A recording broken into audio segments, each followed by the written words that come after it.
ಬಾಗಲಕೋಟೆಯಲ್ಲಿ ಭ್ರಷ್ಟ ಅಧಿಕಾರಿಗಳಿಗೆ ಲೋಕಾಯುಕ್ತ ಶಾಕ್ ಹಾಗೂ ಈ ದಾಳಿಯ ಸಂದರ್ಭದಲ್ಲಿ ಪ್ರಮುಖವಾಗಿ ದಾಖಲೆಗಳ ಪರಿಶೀಲನಾ ಪ್ರಕ್ರಿಯೆ ಕೂಡ ನಡೆದಿದೆ. ಚೇತನ್ ಮಲಜಿ ಆಲಮಟ್ಟಿ ಬಲಕಾಲುವೆ ಜೂನಿಯರ್ ಎಂಜಿನಿಯರ್ ಆಗಿ ಕಾರ್ಯನಿರ್ವಹಿಸ್ತಾ ಇದ್ದಾರೆ.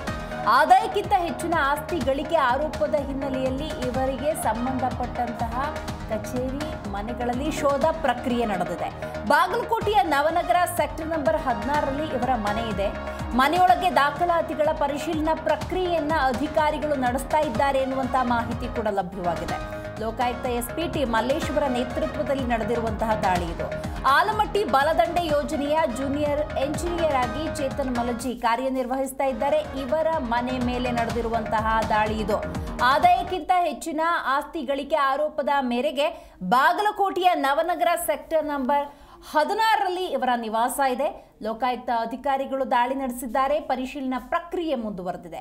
ಮನೆಯೊಳಗೆ ವಿವಿಧ ದಾಖಲಾತಿಗಳ ಪರಿಶೀಲನೆಯನ್ನ ನಡೆಸಲಾಗ್ತಾ ಇದೆ. ಲೋಕಾಯುಕ್ತ ಎಸ್ಪಿ ಟಿ ಮಲ್ಲೇಶ್ವರ ನೇತೃತ್ವದಲ್ಲಿ ಈ ದಾಳಿ ನಡೆದಿದೆ. ಕಾರ್ಯನಿರ್ವಹಿಸುವ ಕಮತಗಿ ಕಚೇರಿಯ ಮೇಲೂ ಕೂಡ ದಾಳಿಯನ್ನು ನಡೆಸಲಾಗಿದೆ. ಅಂದರೆ ಆಲಮಟ್ಟಿ ಬಲದಂಡೆ ಯೋಜನೆಯ ಜೂನಿಯರ್ ಎಂಜಿನಿಯರ್ ಚೇತನ್ ಮಲಜಿಯವರು ಕಮತಗಿಯಲ್ಲಿ ಇವರ ಕಚೇರಿ ಇದೆ, ಅಲ್ಲೂ ಕೂಡ ದಾಳಿಯನ್ನು ನಡೆಸಲಾಗಿದೆ. ಲೋಕಾಯುಕ್ತ ಡಿವೈಎಸ್ಪಿ ಇನ್ಸ್ಪೆಕ್ಟರ್ಗಳು ಸೇರಿದಂತೆ ಅಂದಾಜು 12 ಅಧಿಕಾರಿಗಳು ದಾಖಲೆಯ ಪರಿಶೀಲನೆಯನ್ನು ನಡೆಸಿದ್ದಾರೆ. ನವನಗರ ಸೆಕ್ಟರ್ 16 ಬೃಹತ್ ಮನೆ ಇದೆ, ಅಲ್ಲಿ ದಾಳಿ ನಡೆದಿದೆ.